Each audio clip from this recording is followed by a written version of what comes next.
Hi everyone, welcome to a new guide for teamfight tactics. Today I want to talk to you about a really good, really cool comp that I can't take credit for. This is a comp created by Reddit user Galactus, Brazilian TFT player who's known for making some interesting compositions in the past. He posted this on Reddit. I'll leave the link in the description for y'all to check it out. But I just wanted to make a video about it just to like teach people the basics of it. I've played this nonstop since I read about it, and I have made top 4 in every single one of my games except one, and I'll talk more about that in a second. So here are some of my results with this comp. As you can see, there is one 8th place here. That was the fastest 8th place I've ever done. And the reason why that happened is because I got griefed really hard by someone. This person took Wild and Free, and they took every single blue buff from the carousel. I could not complete the blue buff. Sorry, what I meant is he took every tier from the carousel, and I could not complete blue buff. And for this comp to work, you absolutely need blue buff. Typically, that's not a problem. You know, getting 2 tiers shouldn't be that much of a complication. But this person was just determined to grief me. And they even said it in chat. It was a whole thing. But regardless, I haven't made first place yet. I've gotten really close, but this is very consistently getting me 2nd and 3rd place, as you can see. So this is what your board looks like at the very end. I'm going to talk more about it. I'm going to walk you through early, mid game, and late game and talk to you about what things I've noticed, kind of like my own takes on the comp. Basically, you have Morgana 3 and Singed 3. Many times you'll even get Irelia or Vex 3 as well, or even Renata. And honestly, like, if you're just patient and slow rolling, this comp is so easy to play. It plays itself. And it is absolutely really strong. It is not troll. It's not that troll as people think it might be. The author of this comp did state that if you can't hit Singed 3, Irelia 3 is okay. To be fair, out of the like 10 games that I've played this comp, I have never not hit Singed 3. Even in games when I've been contested. One of those games that I played, I think there were like 4 people playing Visionaries, except they were all playing like Renata variations of the comp. And they were also playing for Strongboard early game, which allowed me to just like get every single item I needed. It allowed me to like play it cool, get my Morg 3, get my Cinch 3, and I destroyed them all. It was great. Honestly, I haven't found a game where like, other than that one where I got griefed for the tiers, it's been smooth sailing for me. So some couple notes, like kind of like I've already stated, but blue buff is a must. Some comps, you know, require you to have like specific tempo, specific whatever. This comp really all it needs is blue buff. You're gonna hit Morg 3, you're gonna hit Cinch 3 unless you're donkey rolling, unless you're treating your economy really poorly. You're just bound to hit those. Health items on Singed and Irelia are really strong. This is something that was pointed out by the author as well. Because Sentinels already give resistance, they benefit a lot more from just pure health. I have a couple just like generic items here. Warmogs is absolutely the best, but if you can't hit Warmogs, it's fine. I sometimes would rather have like 2 different belt items than just spend 2 belts on Warmogs. I've also seen that Dragon Claw works really well since it gives percent HP, and Ionic Spark also works really well. Also just gives that magic resistance shred. It really just helps with the comp to hit more damage. Finally, with Morgana, you want things like just raw damage. He didn't point out Gunblade, but I've been absolutely loving Gunblade on Morgana. The Visionary 6 buff makes your Visionaries heal your team, and Gunblade just like works really well with that. I understand if you need more damage, you know, Rabadon's is better. There's just better items, but for me, getting that Gunblade has been really easy every game and has been consistently working for me. So yeah, a couple things that you really need to do. If you're good with your econ, then you're golden. Econ is absolutely king in this comp. Blue buff and econ are the two things you need. To talk about the early game, this is basically what your board is going to look like for a while, most of stage 2. Don't level up, don't play a strong board, don't put your items on your pieces, just focus on accumulating gold. This works really well because it kind of griefs all the other people playing for lose streak. So if your lobby has someone playing Chem Baron, they're absolutely gonna hate you because their comp will most likely beat this. So what I do is that, like, 2-1, the first augment I like to take usually is a reroll augment or an econ augment. Anything that gives me extra gold, anything that gives me like free rerolls or whatever, those just have worked really well. The best games that I've played, I typically got like a solid econ augment early, and then it just kind of became an easy game. You want to lose streak, like I said. You don't want to win. You don't want to play a strong board. You don't want to play your items, because anytime you put items, you kind of risk having a stronger board than your enemy. The big thing here is that if you lose streak, you're going to have priority on the carousel, and you absolutely need that to get the tier. You always want tier.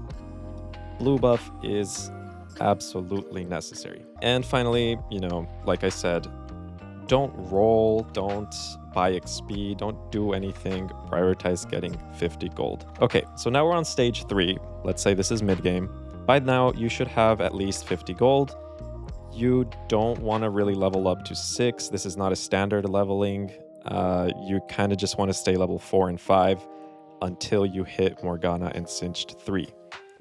I've often gotten like a lot of other pieces of the comp early at this point, but I try not to get them.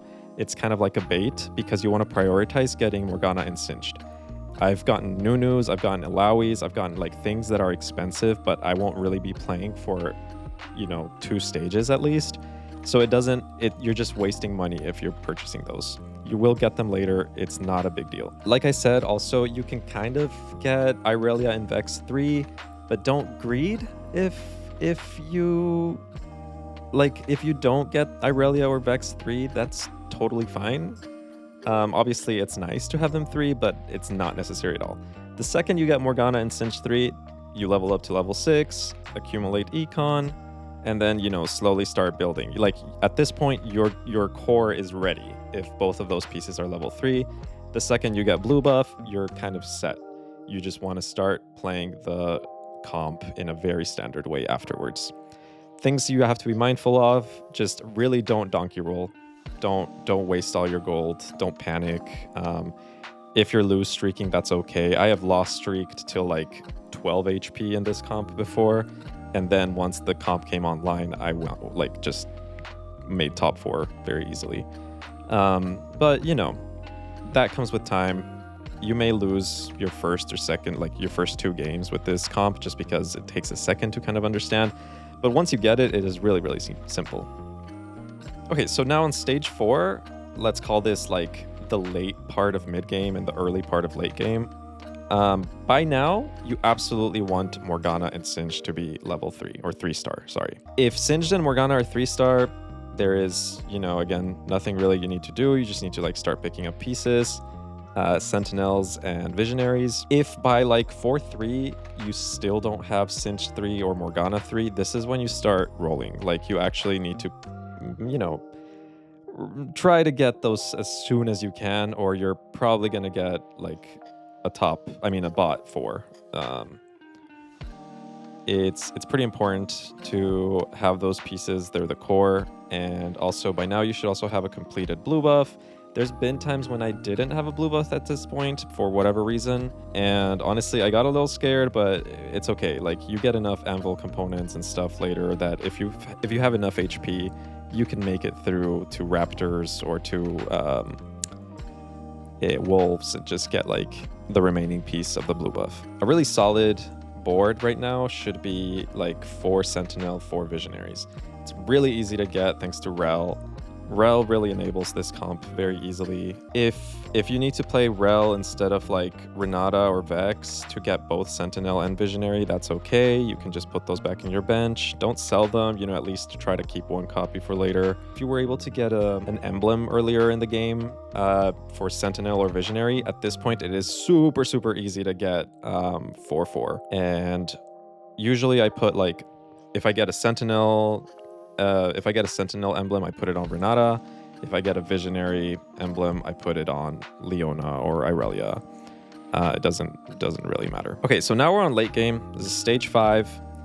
At this point, you want to just, as soon as possible, get 6 Visionary, 4 Sentinel. This is what your late game should look like. You have Malzahar. You have this front line. Singed wants to be on the side of your Morgana. Yeah. Malzahar is actually really easy to get, I've noticed, because at this point, you know, your carousel is like whatever, you already have blue buff, and most people don't play Malzahar because he's not a very popular 5 cost. So he's super easy to pick up on carousel if you can do that. You know, really at this point, items aren't, you know, you should have the items that you need. So you're not really fishing for important items at this point for this comp specifically. So if you want to, you know, greed and just go for the Malzahar on carousel, go for it. If you're level 8 and you're still a little bit short for level 9 and you're not hitting that Malzahar, Heimerdinger is a great option to just complete that 6 Sentinel. He even can replace Vex if you get a 2-star Heimerdinger. But usually I just put him as like, just in case. I pick up like 1 Heimerdinger if I need to. Also, something else that I didn't say earlier, instead of Leona, if you don't want to play Leona or you're just not hitting Leonas, or someone's playing Academy and they're picking up all the Leonas, 3-cost Sentinel, I forget his name, Loris, that's right. Loris is a really good replacement for Leona. He's even, you know, tankier, so totally fine. Ilaoi ends up being like the best, obviously, but yeah. If you hit level 9 and you've got your Malzahar level 2, your Morgana 3, everything's ready, this is a moment when you could start looking for Rumble. Rumble replaces Irelia really, really well, and if you have a Visionary emblem, put that Visionary emblem on Rumble, and he will absolutely destroy. He is so, so strong as Visionary. Yeah, there's not a lot of things you can do to cap this comp. Like I said, I've been struggling to get first place and like really, really cap it. But I mean, this is enough for second and third place very easily. I'll say that like I've seen people get Mel and put the Visionary crest on her. She can probably do a lot of good. She is probably the best way to get first place with this comp. I just haven't had the chance to do it. But totally sounds possible. I've seen people successfully do it. So these are some of my like do nots, right? So this comp is a niche comp at the end of the day. It's a 1-cost reroll. It's not common. People don't really play it. Standard leveling is not really a thing. You're just rolling on level 5 for a while. You do not want to play strongboard early game. To reiterate, you don't want to win games early because that will cost you carousel priority. Now, number 2, you don't want to donkey roll. Your econ is so important for this comp. Like, if you're bad at econ, this is probably not the comp for you. But honestly, like if you want to get good at econ and you just like want to really, really push yourself to always slow roll over 50 gold, this is kind of a good comp to practice that on. You also don't want to panic if you're lose streaking. Like I said, you know, you're going to be losing a lot. Ideally, you're going to be losing a lot early. But this comp, once it gets online, it's not a concern. You're gonna be fine. Usually I end up, you know, losing up about like 50 or 60 HP. I'll be sitting around 50 or 40 HP around like mid game, and after that I'm totally fine till top 4. You don't want to hold pairs. Again, most of these recommendations kind of go back to your econ. If you have, you know, like 38 gold and you're holding a Renata for whatever reason, you know, sell that Renata, make 40. You want that econ. It's important to always make as much gold as you can. And now this is one very niche thing that I regret taking. The Augment Greater Moonlight makes one of your 1-cost units become a 4-cost unit. But this is random, right? So like your Vex can become 4-cost. Your Vex can become 4-star, your Irelia can become 4-star, your Singed, your Morgana can become 4-star. Now, if you always get Singed and Morgana be 4-cost, then it's totally fine. Both of those are great. However, if your Vex becomes a 4-cost, not a 4-cost value. If your Vex becomes a 4-star, then your Singed is going to start buffing her. And you don't want that. You want Singed to always be buffing Morgana, because that allows Morgana to just like cast so much, gives her attack speed. It's really, really nice. So yeah, the one time I played Greater Moonlight, I regretted it. It wasn't great. I think I made 4th place, barely. That game I really thought I was gonna get like 5th place. Other things to kind of like keep in mind: red buff works really well on Morgana. Red buff works really well on Malzahar. You know, like if you don't want to take Sunfire Cape, you might as well just take red buff. Totally fine. Earlier, if you like have items for Malzahar but don't have the Malzahar yet, I just put them on either Renata or Vex. Like if my Vex is a 3-star, I just put it on her, but if she's a 2-star, I'll just put it on Renata. None of that really matters. Tank items, I put it on always on Singed. Illaoi is probably your next bet. If you get Rumble, Rumble's your next bet. That's it. Thank you so much for watching. I just really wanted to share this comp. It's crazy, crazy strong. Again, I'll share the link to the Reddit post on the description. Thank you all so much for watching. Please like and subscribe if you like this content. It helps me a ton. So yeah, I'll see you next time. And till then, happy rolling.